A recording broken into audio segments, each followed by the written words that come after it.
Welcome back to another episode of the Media Pass. I'm your host, Alex, with my other host, Matt. Matt, how you doing? I'm doing awesome, man. I'm really good. Actually, I take that back. Not awesome. I just noticed I'm having a bad hair day. I guess what can you do though? Yeah, just one of those But days. how are you? How are you? I'm doing good. It's a beautiful day. Allergies are picking up as we discussed pre-pod. So that's been one of life's many hurdles to navigate. But we got questions. We got a lot of questions. We got some curious questions people. to answer. We have curious people in our ranks. Our viewers just they're thirsty for knowledge, and we are eager to deliver, hopefully, with our, expertise, quote unquote, if you want to call it that. So we have a comment here that I really liked. It's not a question, but it was really funny. At Side Activist, he's a frequent commenter on our videos. He goes, "Dog, Matt trying to make Alex choose between him and his wife is hilarious." I appreciate that.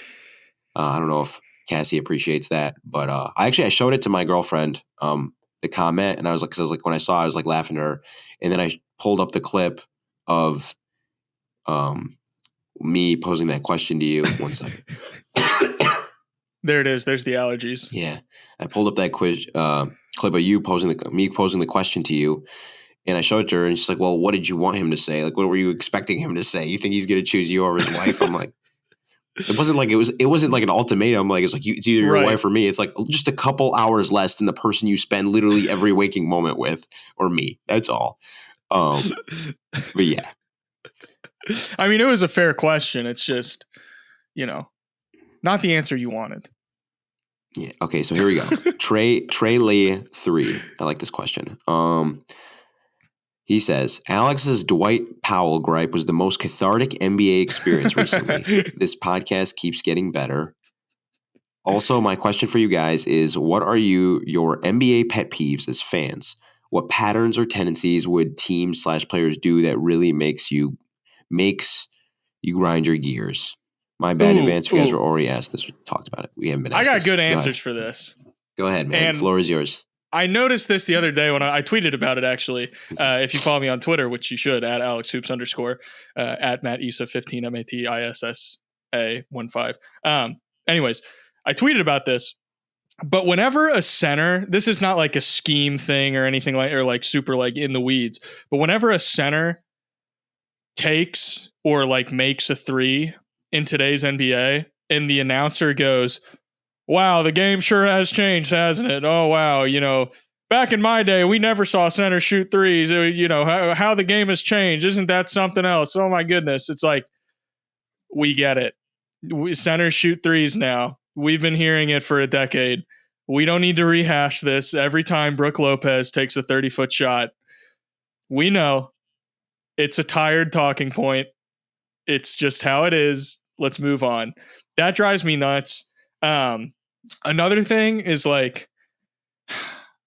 it's not necessarily a bad thing, but whenever a player's praised for an improvement in playmaking, and then you watch that player and specific, a guard specifically, and you look at that guard's playmaking specifically, and the playmaking improvement is just them drawing an extra defender at the nail and making the right pass one pass away. It's I don't know how much I consider that a ton of playmaking improvement. That's just yeah, you're making the right read.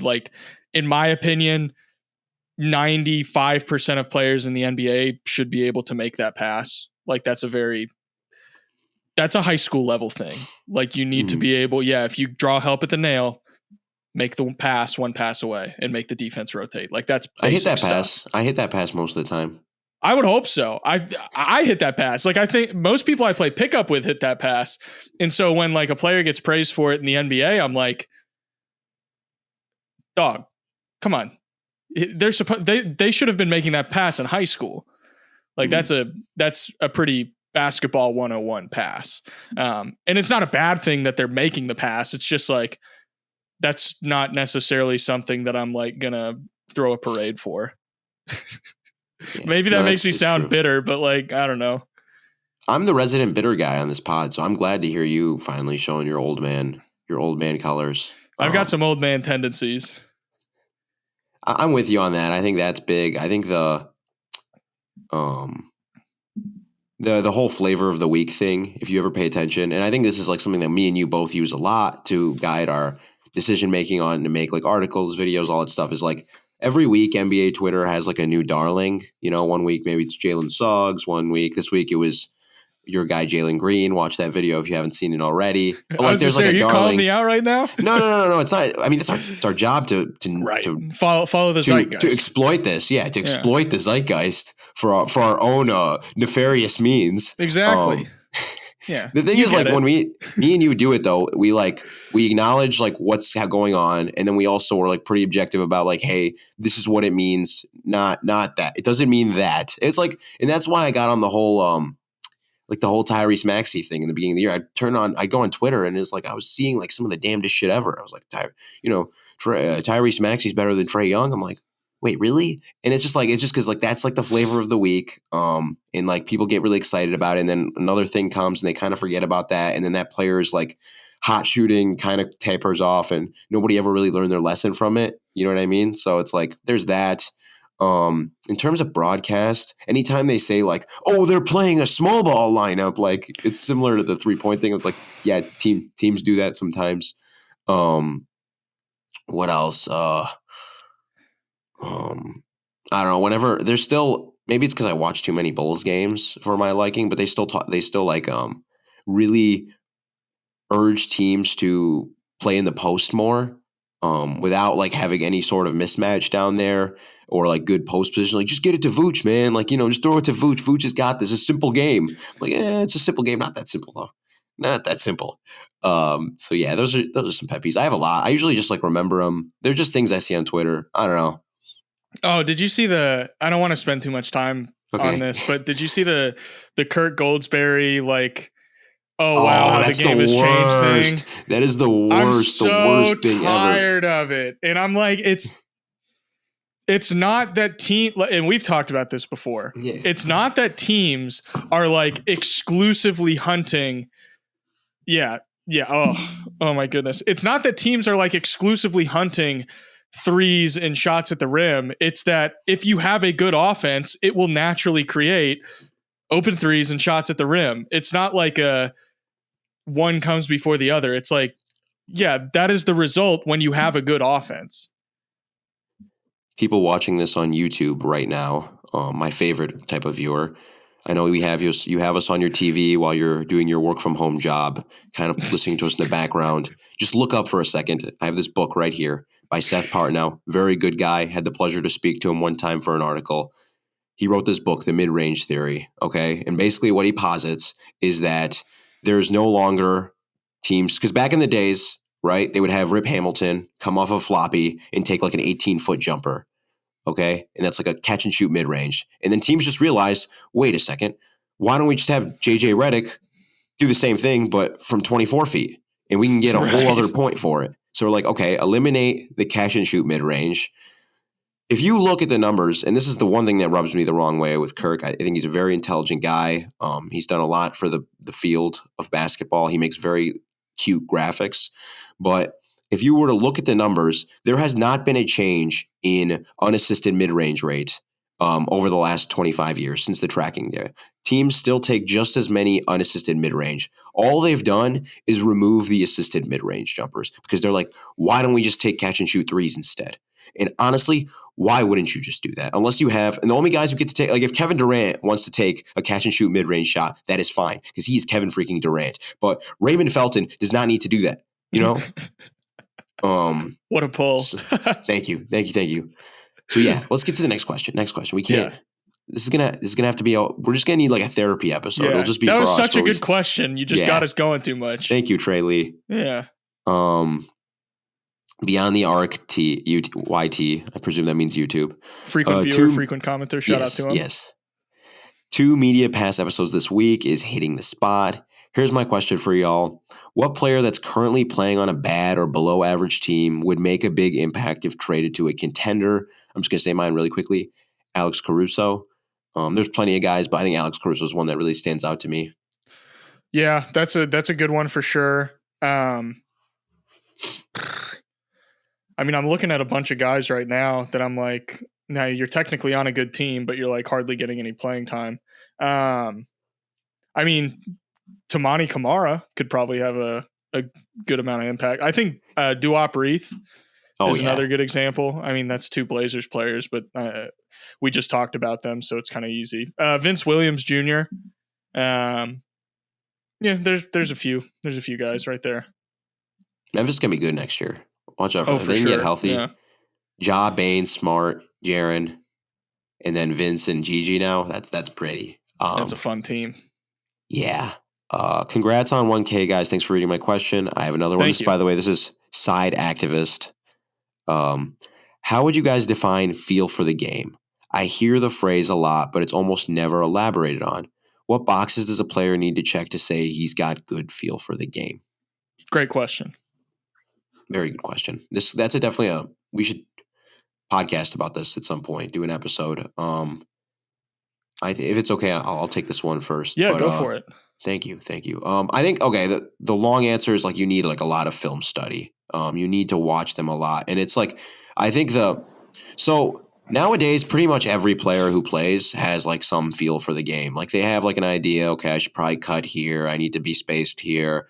I should screen here. All this and that. But like, so it's basically like that's the baseline. The average feel is like the average basketball IQ, right? Is like constantly growing. So it's like the higher feel guys, it's like it's like relative true shooting basically, where it's like the league average keeps getting up, but like, so you just have to keep getting up and then keeping that same margin of victory. But it's like, it's the simple things where it's like, okay, you catch a pass in the short roll, right? You're 4-on-3. It's like, how quickly do you know where the open man is? Or you are in a pick and roll, you realize that the roller is the low man is tagging the roller. How quickly do you recognize that there's a skip pass to be made? It's basically just decision making. How fast is your decision making speed? And to do that, you need to see hundreds of repetitions of them making decisions on the court. There's a couple of like statistical proxies I've noticed over the years. I think steal rate's pretty good. How good of a passer they are usually is a good indicator of how much of a feel they have for the game. But it's something you really have to watch. Yeah. I think you answered it from like a very concrete perspective, and to get like a little more abstract, like if you think of the game of basketball, like if you're a player on the court and you like equate it to like drawing a picture of, just anything, think of drawing a picture, and you can draw the picture as basic as you want. You could just draw like a smiley face on a piece of paper.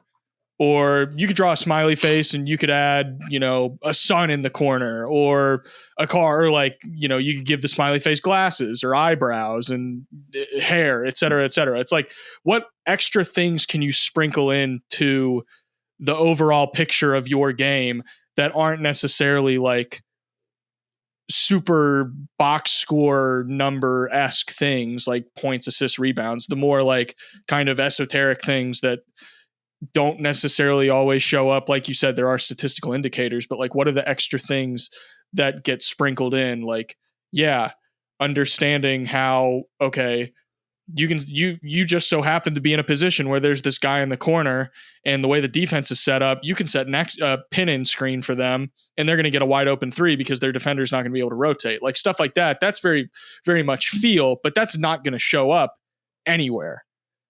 But it's part of the picture that you can paint with your game.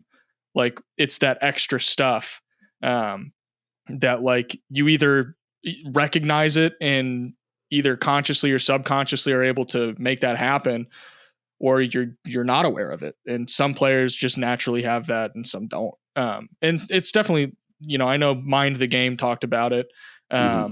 But that's something that can be learned to a certain extent. It's one of those things that can kind of just come with reps and playing a lot of basketball. But there is definitely probably some level of just some guys are naturally going to understand and feel the game better. Yeah, well said. For the the sake of time, let's get to this next one. This is not really a question. We're not going to answer it. Steamy Raymond 7743 said, I had to listen to the Kuminga take because I was too mind blown. You guys, I'm assuming he said, by the way, you guys reacted. My question is, is Kuminga the MVP? Maybe to some people. I think I got a few guys ahead of him, but he probably falls somewhere in with in Tyrese rankings. Maxey, Julius Randle, all those guys.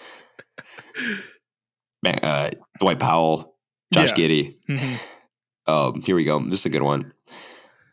Ian Kernut 3350 says, What are your guys' go-to basketball podcasts? And then he gives us a little ass kiss that I appreciate. He says, mine is the Media Pass. Thank you so much. Thank you. Mine is probably, we've both been on the record saying, Ben Taylor's had a huge influence on us. So thinking basketball, I like him and Cody. Zach Lowe's podcast, obviously the Low Post. I like the Dunked On guys a lot. I know they're a little bit controversial to some, but I like them a lot. Dunker Spot, obviously. I've been listening to Mind the Game, the Reddick podcast. Anything else? I listen to like the team podcasts if I need some like extra insight, like Pistons Pulse with Bryce Simon and Amari Sankofa is pretty good. Really good, not pretty good. They're both very good people, good friends. But what about you? I've been on record saying this before, but people would be very surprised at how little basketball content I consume. Lately, I've been making more of an effort to consume it, mainly because the playoffs are rolling around and I kind of need to polish up just some, around the edges before the playoffs start. I've listened to Mind the Game, the JJ Reddick podcast, like everybody else. Dunker Spot. I used to listen to the Mismatch all the time, like religiously, like probably 2 years ago. But I just generally don't listen to a ton of basketball podcasts anymore. Because I watch a lot of basketball. It's like, if you work at McDonald's, you're not going to eat chicken nuggets every day, that kind of thing. See, the thing is, like, I don't know. For me, I need to get over. Yeah, I need to find some new hobbies, man. I really do. You're right. Good call. Okay, next question before I start crying. This is actually my favorite question ever, And oh my God, Alex, we gotta hurry up, but we're gonna enjoy this. We're gonna enjoy the hell out of this. Spaghetti with a B says, "Am I crazy for already being a bit bored by Wemby?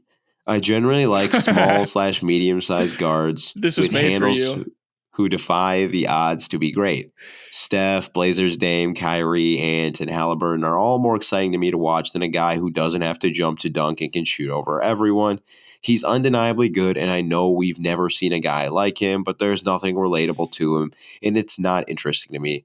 Go ahead and tell me how stupid I am."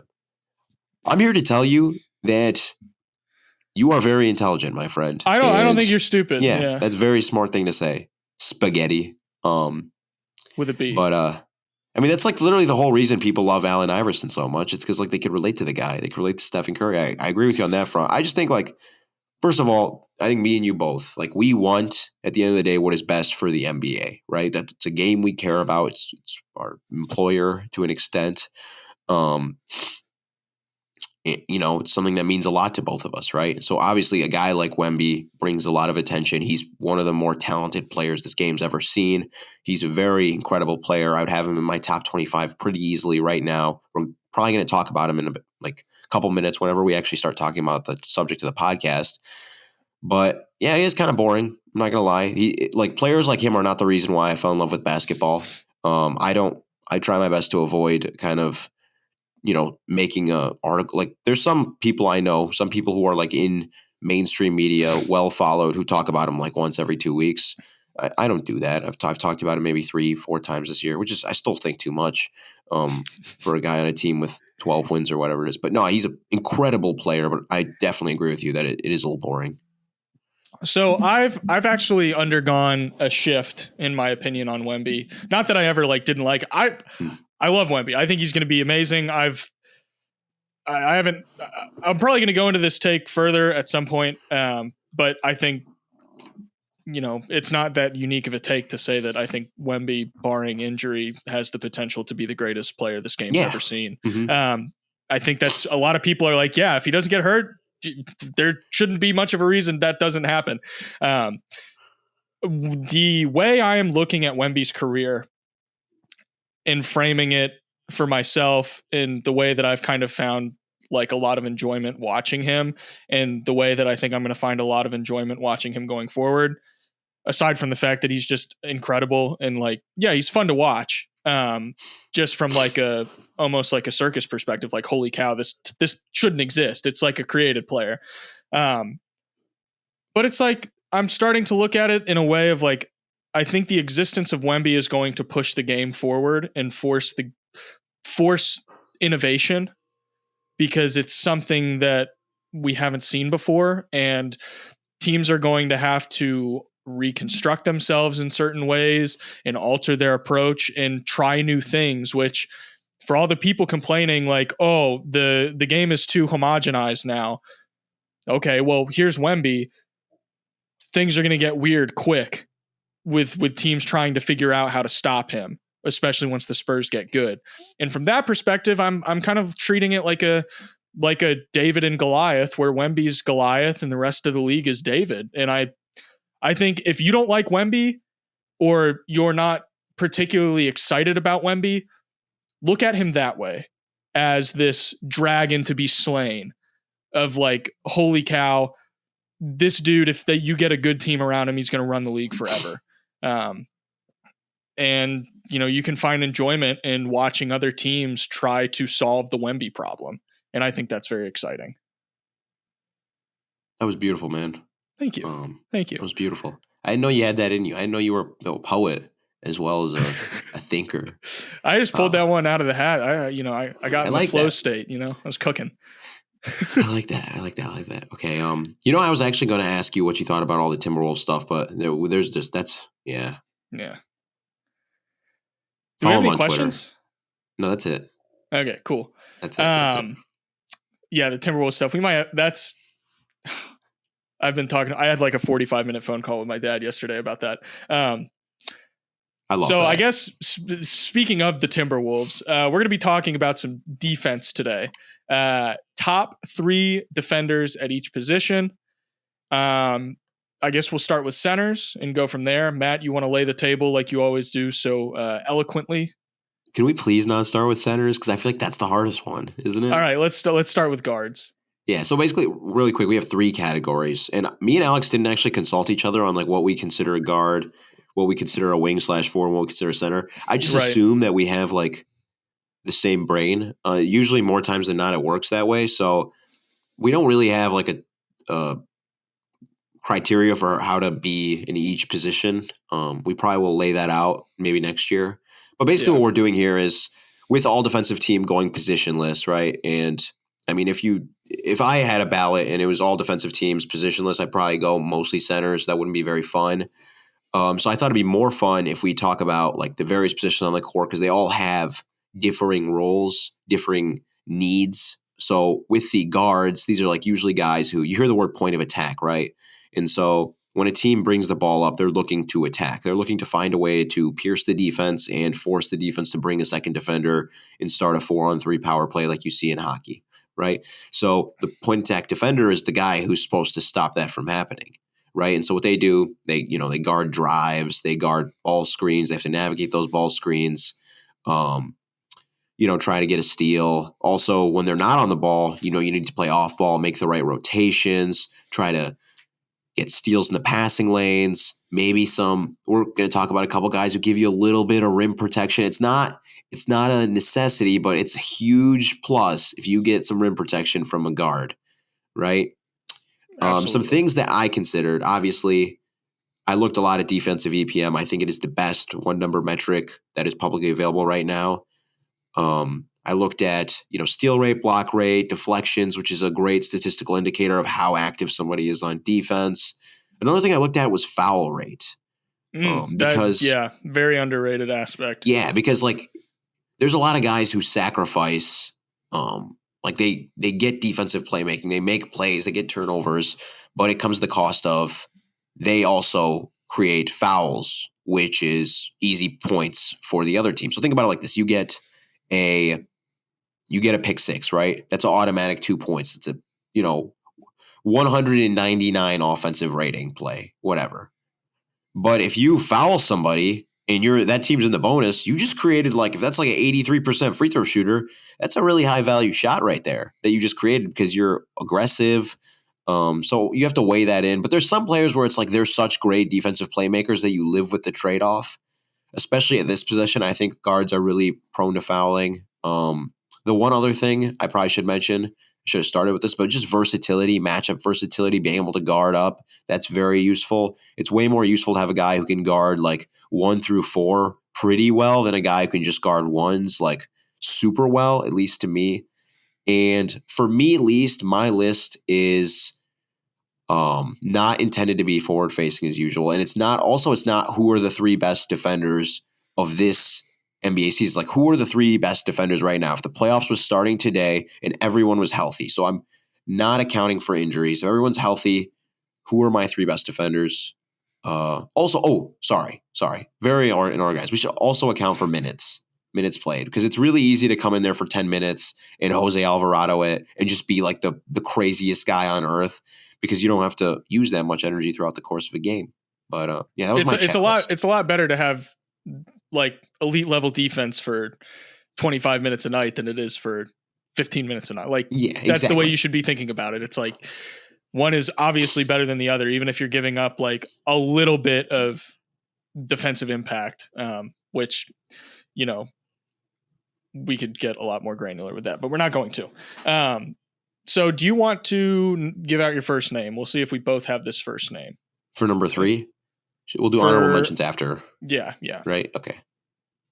So my number 3 point of attack defender right now, playoff starts today. Everyone is healthy. Let me get my list. How did I already forget? I'm already conflicted. I think I'm going to go with Derek White. Is Derek White in your top 3? Derek White is in my top 3. So I will say I'm not sold on the order of any of these. I actually was pretty loose with my order. So Derek White, I actually have him at number 2. Okay. So my third name is Jalen Suggs. Okay. I have Jalen Suggs at 4. I left him off my top 3. Okay. Interesting. Can I tell you why? Yes. So Jalen Suggs, obviously first, very foul prone. So that's a big thing I think a lot of people talk about is why doesn't Jalen Suggs play more minutes? It's because he fouls a lot. It's hard to keep him on the floor. There's that. And the thing that kind of worries me about Jalen Suggs, and we might be talking about this guy a little bit later on, but if you look at the on-off defensive rating for the Magic, Jalen Suggs he's not the guy driving their elite defense. He's just a key in the cog. And for guards, that's not atypical. It's hard to be the anchor of a defense as a guard. You're more of a supplementary piece, right? And so that doesn't concern me in terms of his merit as a great defender. But when we're talking about the elite of the elite, you have to factor that in. And he also doesn't give you a lot of guard rim protection. So that's something that all 3 of these guys that I have ahead of him do give you to varying degrees. So, and he also doesn't really guard up that well, does he? Against bigger, he couldn't guard Aaron Gordon. No, but also I think there's only 2 guards in the NBA that could. Yeah. And I think they're going to be the other guys on the list. I will say there's a caveat here to me having Jalen Suggs. And I know there's one player that I have in the wing category that you might consider a guard, and he might be number 2 for you. No, I don't. I have him as a wing. I know what you're talking about already. Okay, cool. Never mind. Yeah. So then who is what's that? Is it not on him? No. Well, he's on my list, but we're thinking of different players. Okay, never mind. But I will say this: my number 2 is gonna shock you, and I think It may That's why I not. made the caveat about injuries, because he hasn't played in a while. But I'm Oh. still like sold on him as a guard defender. But before I do that, is there anything you want to say about Derek White?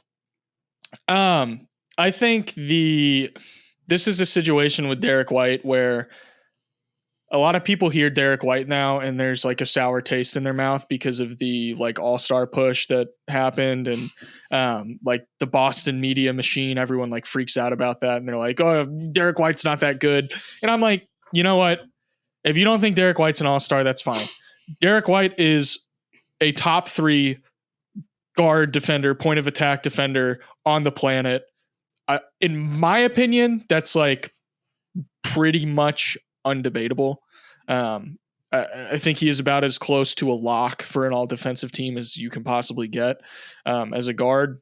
I don't know. For all the gripes anyone can have with Derek White, defense is far from one that you should have. I just watching this guy play, he does not turn it off. He is on 100% of the time.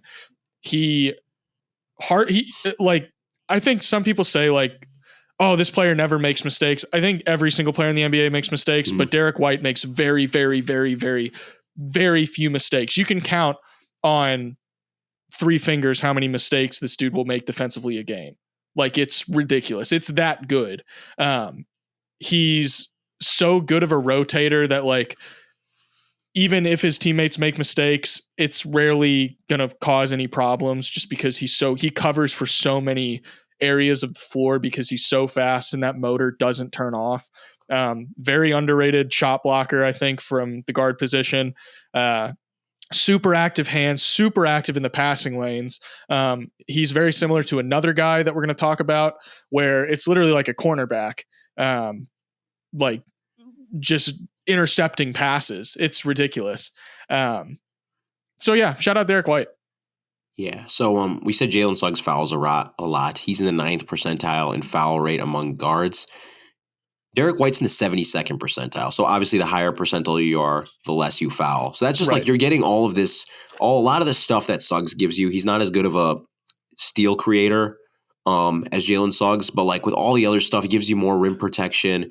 And hot take, I mean, this might not be a hot take. Derek White did a better job of guarding Jimmy Butler last year than Drew Holiday did in the playoffs. Oh yeah, I would agree with that 100%. He's strong, man. He's sturdy. Yeah. Oh yeah, he's got that dad strength. Yeah. Oh yeah. Oh and yeah. the bald strength. Yeah. He's out of control. He's got all the infinity stones. So honestly, technically, I could see. Okay, so Jalen Suggs would be in my top 3 if it wasn't for me putting this guy at number 2. At number 2, you may have forgotten about him. Once upon a time, he was the last guard since Gary Payton to win Defensive Player of the Year. I have Marcus Smart. Oh, okay. Huh. Can I read some stats? Yeah, let's hear him. Alrighty, here we go.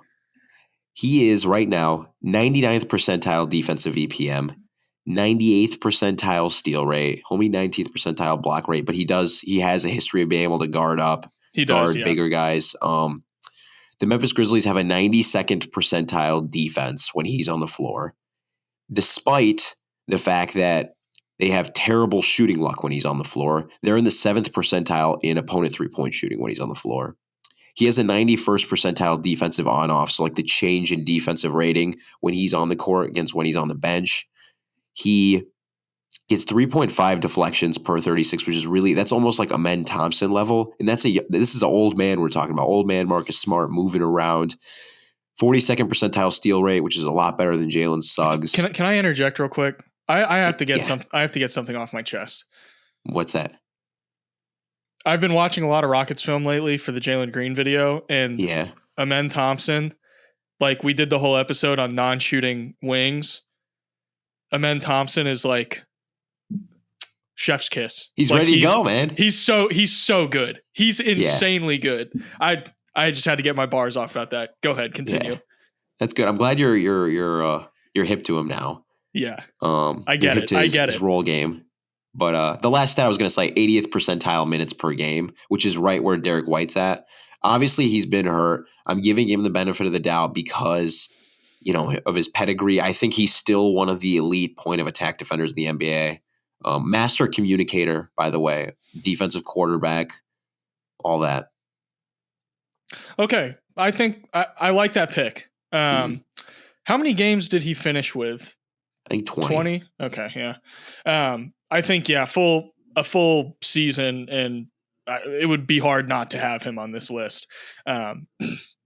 Obviously, the small sample size from this year, like with advanced metrics and all that, just to add that like asterisk there. But it's Marcus Smart. It's not like anyone's going to be like, oh, Marcus Smart actually isn't good at defense. It's like, no, it's Marcus Smart, guys. Come on.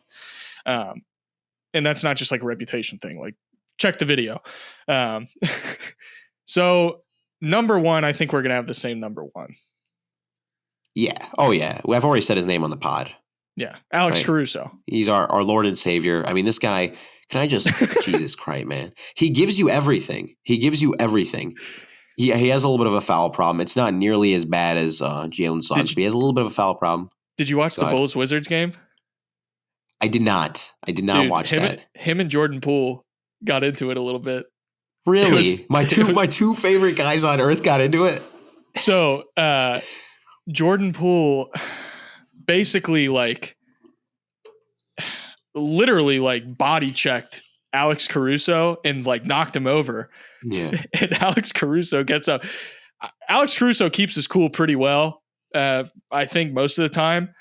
But Jordan Poole did that, and Alex Caruso gets up and runs behind him and just full on Jokic on Markieff Morris, body checks him into the ground. And I think they both got technicals, but it was pretty funny. I was like, this is random beef, but I'm here for it. Poole's vibes are so off right now, dude. He went from being in 2021, 2022, nobody could touch his vibes. He had the most immaculate vibes I've ever seen. And now he has the worst vibes ever. It really hurts me. Yeah. It's a good thing we have Malik Monk. Yeah. That helps. But softens the blow. That's weird because Caruso played in the Pacers. I watched the Pacers game, the very following game. So he wasn't suspended for G-checking this dude. I think it was a situation of this is the Bulls and the Wizards. Come on, are we going to suspend someone for this? And it was pretty cut and dry over pretty quick. There was no extracurriculars. It was yeah, you checked me, I'm going to check you back, and we're men. We'll call it a day. And it was good after that. But yeah, Alex Caruso, shout out to him. Shout out Jordan Poole. He needs it right now. Right. Yeah. He's been better lately. He has since moving to the bench, but you get the defensive playmaking you get with Suggs, you get the shot blocking you get with White. He plays a lot now. He can do he can guard up like Smart. He can communicate like Smart. He's a master rotator. Dude, it's crazy. I watch a lot of coaching clinics.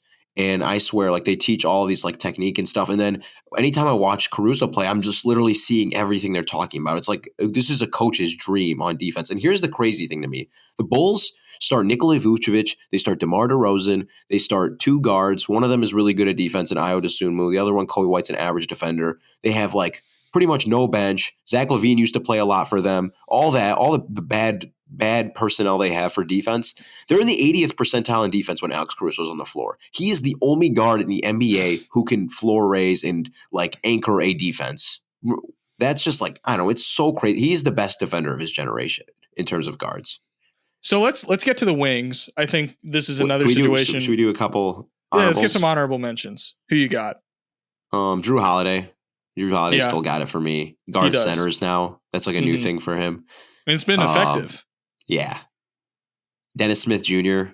in very limited minutes. Yeah, he deserves a shout. Yeah. Jose Alvarado. I made a little joke about him, but he does deserve a shout. What about Shea? Dude. I had a feeling you would have mixed feelings. I have mixed feelings about it, to be clear. Yeah. I think he's kind of in that category of the defensive playmaking is really good, but the overall impact and stuff like that, quarterbacking a defense we've been talking about, being able to guard up, meaningfully guard up, just good overall defensive instincts. I think that's probably where he falls short in the discussion compared to the other three guys that we talked about. It's like the bar for those guys is really high because they do everything. And Shea, like, yes, he is an elite defensive playmaker. That's why every single defensive impact metric that you look at is going to have Shea super high. He gets a lot of steals and he gets a lot of blocks for a guard. And that's going to and he's on an elite defense. And I'm not saying he's a bad defender. I think he is definitely a very, very, very good defender. But, obviously the bar is so high with how many great guard defenders there are right now. Yeah, there's that. I mean, I also I think people they look at the one thing about even EPM is it measures how good you are in your specific role, right? So Alex Cruz was the 99th percentile in defensive EPM. His role is to carry the Bulls defense. He's in the 99th percentile of doing that. Where Shea is I don't have the number up. I know he's really high in defensive EPM. He's in the 90s, right? But among his guards, he's super high. Yeah. Yeah. 96 and his role is to take the second worst matchup and play free safety and get steals, which he's that's a skill. You need to be pretty good to do that. But that's very typical of that's the same logic that used to get Kobe Bryant all defensive teams all the time, where it's people had this idea that he was this incredible man defender when actually his technique was pretty poor. He was very stiff. He wasn't a good side to side mover. But he was really good at being a free safety, taking on one of the worst matchups on the other team, quarterbacking the defense, getting steals. And there's a lot of value to that, especially when you're a high usage offensive player. That's probably the best role you could be on defense if you're not a big man. But it's just not enough to match up with the titans of defensive guards. I would agree. Yeah. Shout out Nickeil Alexander-Walker. I heard you mention him just real quick. It's positionless, so it's not going to matter anyways. I think he'll end up getting on an all defensive team.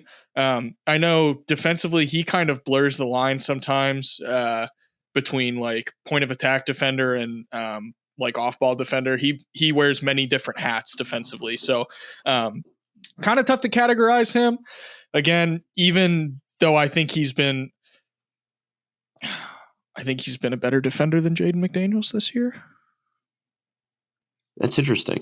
But you have to think about the minutes too. I feel I dinged him for the minutes. Right. I dinged him for the minutes. That's reasonable. I think Jaden McDaniels has picked it up lately. And if you extrapolate this level of play that he's shown over the last 15, 20 games, Jaden McDaniels has a better overall defensive season than Nickeil Alexander-Walker. But Nickeil Alexander-Walker has been fantastic start to finish the entire year defensively. Which is where that's where I kind of get that take from. But anyways, besides the point, let's get to the wings. One more honorable mention really quickly. Sorry. Let's hear it. Do you consider Caleb Martin a point of attack defender? Or do you think he was a wing? He's not in my top three for either of them, but I thought he needed a shout somewhere. I'm cool. Yeah, he deserves a shout. I would probably consider him point of attack. Yeah. Okay. Cool. Nice. But yeah, shout out to him. Yeah. That's the catchphrase of the episode. Yeah. I said it 50 times. Aren't you supposed to segue us, man? What are you doing? Oh, I thought, okay. My bad. Sorry, Matt. This is your pod, dude. Our pod, okay? Don't put this on me. All right. Wings. Let's talk about wings. The problem with this that I had is some of these guys get into big territory. One good example is Jonathan Isaac. Jonathan Isaac guards all over the floor, but he also guards up a lot. Aaron Gordon guards up a lot, which I'm not necessarily saying those are guys that we have picked, but just to give you examples of some of these guys, you can make arguments that they don't belong in the wing category. We understand that. But for the sake of pushing narratives and our own individual agendas, we're considering them wings. If we wing / forwards is the same category for us. This one's more it's a hybrid between the two of point of attack and bigs, right? Bigs are defensive anchor, rim protector, rebounding, pick and roll coverage as the base, all that stuff. And then, guards, we already explained that. Wings is they give you some of that. They give you some weak side shot blocking. Sometimes they, the big in a pick and roll. some rebounding, some like Aaron Gordon, obviously very good rebounder, strong. And then they also give you defensive playmaking. They give you rotating. They give you the point of attack sometimes, some screen navigation. Some of them play chaser, which is like, navigating off-ball screens. And then a really big thing I don't think we talk enough about is like the low man rotations, especially with how much people bring two to the ball now. Mm-hmm. Being a good low man rotator, having good timing, good size, good hands, that all matters. So with that said, who is your number 3? I don't know if he's number 3, but I know he's in my group. So I don't have my wings ordered. Okay. Because this one was just super difficult for me. It's very hard. Jonathan Isaac. That was my number 3. Okay. When I was alluding to earlier with Suggs. Very clean. Yeah. What I was alluding to earlier with Suggs, where I'm like, Suggs is not the one who makes or breaks this defense. It's like Jonathan Isaac's numbers are crazy. He's 100th percentile in defensive EPM.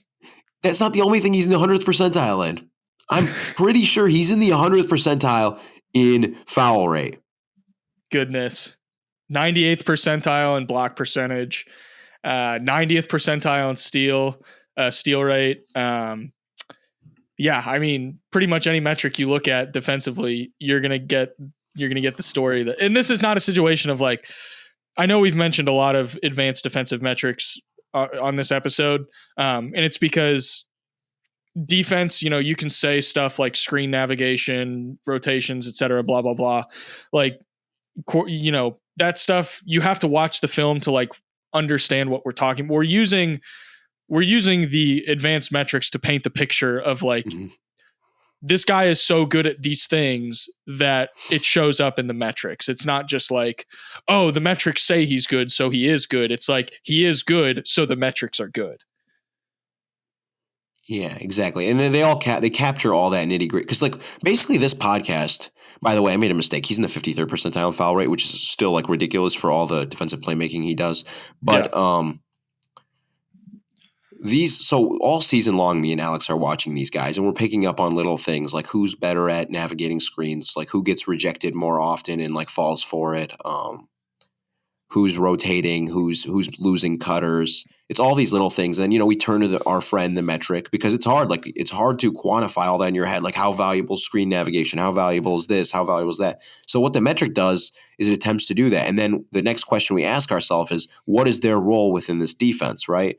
And with forwards, wings, I think it's a little bit so they can kind of like just fit in anywhere and do their thing. I don't really know where I'm going with that. But that's basically our process is like we watch all season. We look to the data to kind of quantify it because our eyes can't like see that, okay, that's worth this amount, right, of points per possession. They just did that, right? Or that. So then we look to the metric and it's like, man, like, and if you watch Jonathan Isaac for like 3 minutes, you're like, holy hell, what is this? The only reason he's not number 1 is because he's his minutes. He just doesn't play enough. He's kind of. I also think, Alex, to be honest, I think he might get played off the floor in the playoffs. I think he might be one of those guys because of his offense. Well, yeah, I think his offense, he did have a big game recently, not that one game. Like, okay, well, he can survive in the playoffs. It's like there needs to be a larger sample size other than that. What was that game? Who were they playing? The Kings, right? It was the Kings Magic game where Jonathan Isaac went last off Saturday. For like, I think so, yeah. Yeah. But anyways, besides the point. Yeah, I could see that possibility, especially if the 3-ball, like if he's not able to like actually, because he has like a good 3-point percentage right now. He's a 38.7% 3-point shooter this year, but his volume is not high at all. Mm-hmm. So if teams really start to lean into that and game plan for that, and he's not able to do the Aaron Gordon thing, especially with how injury prone he is. That's what I think. I think he's cut for it. I don't think he's cut for it physically. I don't think he's like that. Like he's like move people and stuff. It's different. Like when you're defending somebody and they can't move you, than you actually moving people. Like those are two different skills. You know what I mean? And like he doesn't like he's strong, like sturdy when he's guarding, but he doesn't move people either. I don't think he could play like in the dunker spot and all that stuff.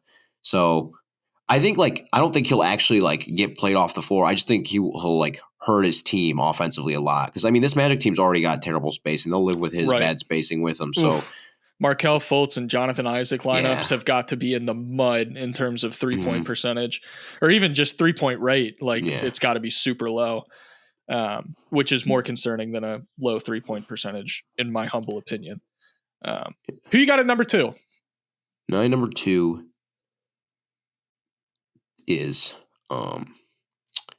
one Herbert Jones. Ooh. Do you like that? You know, I before, when I wanted to, dude, there's I don't think any of them are in your top 3, but I was really wanting to put the Thompson twins and Tamani Kamara on this, man, because they're that freaking good. Do you have one of them on there? I considered Asar and Amen very heavily. Yeah.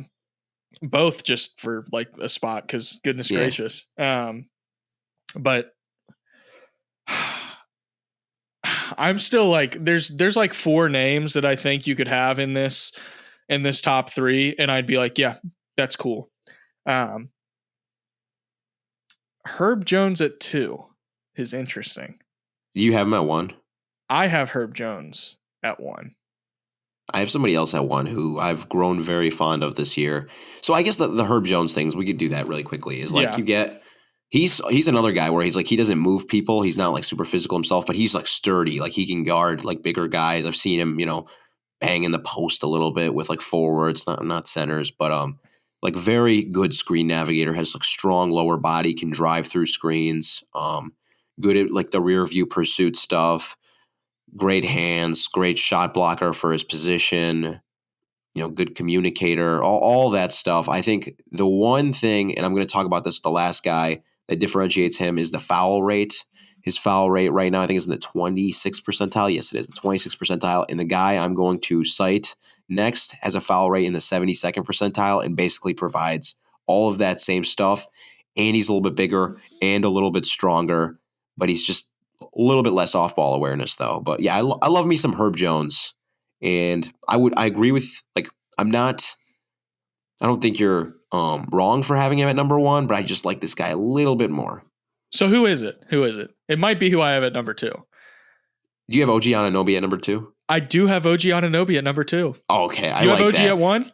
Yep. See, in my head, so what was driving me nuts as you kind of parsed through all of this and you're thinking with Herb Jones was okay, if he doesn't have Herb Jones at number 1, if he doesn't have Herb at number 1, in my head, I was the only other acceptable answer, not acceptable, but the only other answer I could really see him going with, if we've already clarified that he's not going with one of the Thompson twins and he's not going with Tamani Kamara, I was it's gotta be OG. So I'm glad we're we have him in different spots, but we're on the same page. Yeah. I mean, OG, dude, this is a word that gets thrown out a lot. And I don't know if it's perfect. He can guard 1 through 5, but he could do a pretty credible job at all 5 positions. He's so strong. His legs are huge, man. And the thing about him is he plays a shit ton of minutes. Oh yeah. He plays so goddamn much basketball, man. He played with Nick Nurse. He had no problem. He was going. People are oh man, this guy can't stay, because the elbow thing just happened. Yeah. Right. And so now people recency bias, he can't stay on the court, all this and that. No. He plays on the court way too much. That's the real problem. He gives you all that. I think from Nick Nurse to exactly. Tibbs. No, it's Tom Thibodeau. Yeah, he played. Dude, Thibodeau played him 20 minutes in the first half, 20 of the 24 minutes in his very first game against the Timberwolves. It was crazy. And we talk a lot about the low man rotation, right? The Knicks run at the level ball screen coverage. Okay, so what does that mean? That means we'll do the Knicks as our little hypo. Mike Conley brings the ball up, right? Jalen Brunson's guarding him, and actually, they probably have Dante DiVincenzo guard. Dante DiVincenzo's guarding him, right? And you get a ball screen from Rudy Gobert. Rudy Gobert sets a screen. Isaiah Hartenstein comes up to where Rudy Gobert is standing. They call this at the level of the screen, right? He stands up there, so he's pretty close to the ball handler. So when Gobert rolls, Hartenstein's going to be trailing behind him a little bit. It's going to take him a second to recover. Okay. Mike Conley, great passer, sees that, will throw the ball to Rudy Gobert. Rudy Gobert will start rolling to the rim. He's like, oh, yeah, yippee. I'm French. I'm going to score right here. And OG Anunoby could be stationed at the low man. He's got great timing. And then the thing is, he's so huge, man. He's big. He's got these long arms, and he can contest it as if he were Isaiah Hartenstein right there. And he'd do a really credible job at it. So he gives you that secondary rim protection, gives you matchup versatility with the switchability, strength, defensive playmaking up the wazoo, great at getting steals. The only minor gripe I have with him is he's not great at chaser defense, navigating off-ball screens. But that's the trade-off of being so strong and so awesome, Yeah. And you talked about his kind of switchability. I've talked about this, and we can probably do a whole episode on this. I've talked about how with the centers, I don't necessarily value switchability from centers as much, simply because I don't think there's only a couple guys in the NBA that you really want switching 1 through 5 as your center, because more often than not, you don't want them away from the paint. You want them down there. Otherwise, you're not getting the benefits of having them down there. Why would you want Rudy Gobert switching onto a point guard if it's going to pull him out of the paint? That seems kind of just schematically doesn't make sense. But with wings, it's kind of a different story. You get benefits from having versatility from your wings, because your center doesn't have to switch or do anything. They don't get pulled out to the perimeter as often. They get to do the roaming in the paint, and you get to get weird with your zones and whatnot. In OG, that's why I have him so high, is just simply because, you get those benefits. And you also, one of the reasons Isaiah Hartenstein has been a very good defender this year. He has benefited immensely from the presence of OG Anunoby. Is what I'm getting at there. Mm-hmm. So 1,000,000%. That's why it goes back to the question we asked ourselves earlier. And this is why he's on my long list, Isaiah Hartenstein, for top 3 centers, but he was not cracking it anywhere. And it's because even though he's 99th percentile defensive EPM or whatever he is, he plays in a scheme that is very favorable to him. It's a very focused role, play at the level, use your hands, rebound. It asks a lot of him, but it works because he has OG Anunoby on the back line. He has Dante DiVincenzo, we've talked about, as a great chaser defender. Just a lot working in his favor. But yeah, OG Anunoby, incredible basketball player. He's awesome. I really hope he gets healthy, because I think the Knicks can be really nasty in the playoffs, especially with how Deuce is progressing. They have Boyan now. They have Alec Burks. If OG's healthy, they might be better off if Julius Randle's not healthy. But yeah, that'll be. I've got some. We'll save it for another episode, probably for a playoff preview. But I've got some takes about the Knicks. They're one of the teams that I'm higher on in the postseason. Good, but I like that. We're not. There's a little teaser. I like that. Let's get to the centers, the bigs. Wait. Don't slow your boat, man. Slow your roll. Last segment, you didn't even want to intro us. Now you're going too fast. I'm out of control, so obviously man. The 3 rookies are all phenomenal. Yeah. Asar, Amen, Tamani, incredible defenders. If I had to say who the best right now is, I'd probably say Asar. He's just such a freak. His reaction speed, his statistical impact, his on-off. It's all very impressive. Jaden McDaniels, even though he has had some slippage this year, I still think is phenomenal. Gives you that weak side rim protection. His technique guarding the ball, navigating screens, how easily he's able to hop around them is just beautiful. It's like he's walking on clouds. Mm-hmm. Anyone else I had? Aaron Gordon, Isaac Okoro. I was going to mention him, yeah. Isaac Okoro is a Brooks, good shout. Kentavious Caldwell-Pope. Oh, yeah. Big time. Is there anyone else? There's so many good ones at this position. Jimmy Butler, Jason Tatum, Kawhi Leonard, Lou Dort, Keegan Murray, our guy. Anybody else? Just so Eric Weiss doesn't get mad at us, I'm just going to mention Jaylen Brown. I think Jaylen Brown. I think Jaylen Brown has been good defensively this year. That's all we have to say about that. Just covering that base. Eric, we love you, Eric. We await your text with bated breath. Yeah. moving on. I think you mentioned all the honorable mentions that I had. Did you say Dean Wade? Dean Wade's been No, he's been awesome. Yeah, he's really awesome good defensively. too. He's awesome. One of the I was problems. just talking to the Cavs GM Kobe Altman for a story I was working on. I asked him, I was like, hey, so like, you know, how awesome is Dean Wade? And he's like, yeah, he's a really good player. We're lucky to have him. All this and that. And you could just tell he was like, you could tell he's smirking in the back of his mind. He's like, yeah, I found that. I found that shit. Yeah. I'm sure he loves that, hearing that. So centers, I think this is going to be pretty easy. I think we probably have the same three players. Order. Ooh, that look you gave me tells me we may not have the same three players. I have like 6 guys in my top 3 is the problem. So that's not how a top 3 works. Yeah, I know. Just to give you a heads up. Wait, so you're telling me I can't name 22 guys in my top 10 players in the NBA? I personally, in my opinion, I don't think so. So who do you got at your 3 spot? Well, really quickly, have we said that this is like the most valuable position on defense? Like this is what makes or breaks your defense. It's very hard to build an elite defense unless your center is at least above average. And that's why, like I tell people all the time, Nikola Jokic is an above average defensive center because, I mean, they have an elite defense now. Really good. But yeah, there's like, if you're about it, like for years, one guy who might be on this list, might not be, for years, Rudy Gobert, quarterback to a otherwise very poor defense to top 10 pretty much every year in Utah. So yeah, very, very important. Yeah. The most important defensive players are centers. And there's a lot of good ones. And that's why, Alex, I think you should say your number 3 first. I'm scared.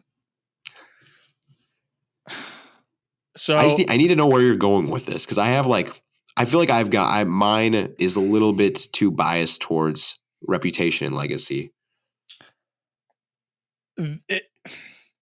My 3 spot is Victor in your top 3? Yes. Okay. He is not my number 3. He's top 3. He's not 3. Interesting. He's I not feel like 1. Drake right now. Okay. I'm kind of torn between 2 guys. Bam Adebayo and Anthony Davis are like the guys that I'm fighting with myself. Like, who do I go with? Because like I mentioned, I don't value versatility a ton out of centers, but Bam Adebayo is still the most versatile defensive center in the NBA. I think that's just clear as day. And the Heat have the defensive infrastructure to maximize that. But Anthony Davis is still Anthony Davis. I think Anthony Davis is still just one of the most impactful defenders on the planet. Just he's just a monster. And yeah, can he get abused a little bit on the perimeter? Yeah, like Rudy Gobert can get abused on the perimeter. I would probably lean Bam a little bit. But that being said, Anthony Davis is absolutely an honorable mention for me. Who do you have at number 3? Anthony Davis and Bam Adebayo are both in my top 3. And they're not 3. Rudy Gobert's number 3? Yeah. Wow. Yeah. Interesting. Okay. So I'm going to adjust my list. I'm actually going to put, because I do, now that I'm thinking about it, I have more gripes about Wemby's defense than I've kind of like given credit for, and I like the known of Bam Adebayo. I'm going to put Bam at 2, and I'm going to go Wemby at 3. Yeah, Wemby was 6 for me. I had not to take away from that, I had Draymond at 4. I think he's still him on defense, and I had Joel at 5. So I did the whole games played thing, but I think this is a different. My list looks different that's why I didn't have Marcus Smart in my guards, but just different approaches. But continue. Yeah. So continue with what, Victor or Anthony Davis or Bam or Rudy Gobert? So your third was Rudy Gobert. I have Gobert at 3. I put Bam at 2, and I have Anthony Davis at number 1 right now. Interesting. And so where Do are you you care to going with that? elaborate? Yeah, I will. What was your official top three? Rudy Gobert, Bam Adebayo, and Wemby. But Okay. I weighted heavily like just this year, as you can see. Yeah. No, I like. It's like the thing is like this year is very important. It's just like also like playoffs, like what we know about, because it's this is like we're trying to see who's going to work best in the playoffs. So I guess we can start with Rudy Gobert. Is like obviously I think it's very overstated. The kind of discourse that was going on in Utah, what was happening to him. Oh, they exposed Rudy Gobert. It's not real. None of it was real. That was bad perimeter defense that was getting exposed, and now he has good perimeter defense. But just like when you're splitting hairs, and I know we talked about the versatility, and people think when we're saying versatility that means only I can switch, but like there's a lot more to versatility than that. Can you blitz? Can you play at the level? Like can we ask you to do different things? And so I think Gobert is he's the best of this decade at what he does. Drop defense, rim protection, playing that man spy defense sometimes. But he can't like backpedal the way Davis does or like blitz the way Bam does. And just like I like in the playoffs, we've seen like that flexibility, being able to kind of be malleable and shapeshift into what the parameters of the series need you to do. It's a very, very, very close. And honestly, the more I think about it, I'm kind of second guessing myself, because at the same time, I also am not too bullish on Anthony Davis's isolation defense. It's tricky because they all have strengths and weaknesses. I just like the scheme flexibility that Anthony Davis and Bam give me over Gobert, but that's my top three. Yeah, that's this is one of those things where like we have different lists, but Matt says something and it's like we have different lists, but I agree with everything that he said. With Wemby, I just like, maybe I'm just too enamored with the freakishness of it, but like you talk about rim deterrence, I think his rim deterrence is up there with some of the best in the NBA right now, like already. And that's something that kind of like, you'll get a reputation for that. And that's when teams are like, okay, I'm not going down there with him waiting for me. Wemby, like, that's happening right now. 100%. This is one of the funniest stats to me. Wemby is 100th percentile in block rate with 10.2. He has a 10.2% block rate. The next highest is among centers, according to Dunks and Threes, is Walker Kessler at 9.3%. After that, the next highest is Chet Holmgren at 7.3%. So the difference between Wemby's block rate and Chet Holmgren at 3, and this is not like a rookie of the year thing, I'm just like, it just so happens that Chet's third, is nearly 3 percentage points. Like that's a massive difference in block rate. And for context, Chet's 98th percentile in block rate. Wemby's 100th percentile. So that's not like a massive difference, but the rate itself is vastly different. Like Wemby's not even just per 36, his per 32 minute block numbers are ridiculous. Like everyone's like, oh, he won't be able to handle 36 minutes a night. I'm like, one, a lot of centers don't play 36 minutes a night as it is. A lot of them will play 32, 33, 34 minutes a night. More often you'll see guards playing 36 minutes a night.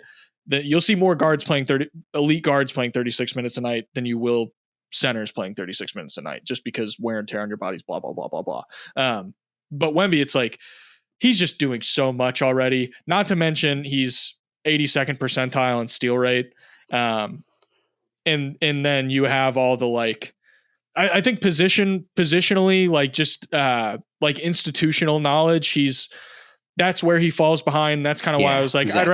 I'd rather have Bam at 2 over that, because I really value Bam's institutional knowledge. Bam can quarterback your defense. Not saying Wemby necessarily can't, but I don't even think the Spurs are in a position to where like any quarterbacking that Wemby's going to do is going to have much of an impact, just because like they're not good. Even with Wemby on the floor, they have like 112 defensive rating, which isn't bad, but that's like, that would be like around 10th best in the NBA. So it's not like, I've seen some people throw out a take where they're like, when Wemby's on the floor, the Spurs are the best defense in the NBA. And I'm like, that's not true. That's actually just you're lying now. That's a pet peeve. That's factually incorrect. Yeah, that's a pet peeve right there. Yeah. And I don't know where that take came from, because you can look those stats up. It's like not, it's a publicly available thing. We don't have to lie about this. we have the information. We have SpongeBob. We have technology. I think that's the first SpongeBob reference on the pod. First of many, hopefully. It shouldn't be the last. But Bam at 2, like I said, I really value Bam's institutional knowledge. We know that he can lead a finals-bound defense. His impact metrics are up there with the best in the NBA as usual, and that's a testament to everything that you're going to get from him.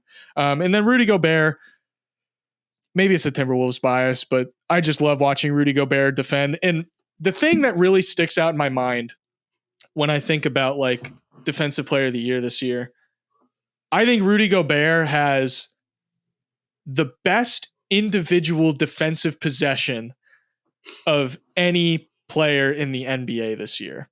And it's the one I posted on Twitter where it was against OKC, and he like dog, I'm getting goosebumps thinking about this clip. It's like the coolest clip ever. He like blocks Chet. He either blocks Chet or like Chet's trying to break him down off the dribble, like from the free throw line, and Chet picks his dribble up and he passes away, and Rudy Gobert like pumps his arms and like flexes on him mid possession. Like the possession is still going on, and Rudy's like Dikembe Mutombo. Oh yeah, it's sick. And then he like Chet kicks it out. Someone drives to the basket. They pass out because they don't want to deal with Rudy down there. And then he gets like a block or 2 blocks in the same possession. And like, I just think about that possession, and that's one of those things where I look at that and I'm like, not only did you just shut down that possession entirely 100% by yourself, but the energy that gives your team, and like how much the Timberwolves feed off of Rudy Gobert's defensive leadership. Like, I don't like to get into too much ethereal stuff, like the nebulous stuff that can't actually be like necessarily tangibly measured, but Rudy Gobert's defensive intensity and couple that with the tangible stuff that you get from him. I also think he's been a lot more capable of holding his own out on the perimeter this year.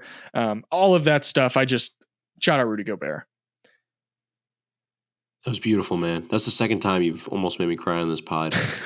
I'm doing my job. Let me say a couple things real quick. First, on the Victor front, my big gripe is like I think he's still a little bit stiff when he gets like in a pick and roll defensive stance. That stuff matters. Think of like Brook Lopez, how fluid he is in his movements and all that stuff. Mm-hmm. With Rudy, and you mentioned your own bias. Let me mention some of mine. Even though like I know the narratives are narratives, I mean, part of me is like I want to see what it looks like when he has a good perimeter defense. And this postseason, I could very well watch him because last postseason, even though this was the same team, Jaden McDaniels was out because he punched a wall, got a little angry. Yeah. And Nickeil Alexander wasn't who he is now. He was starting to become that.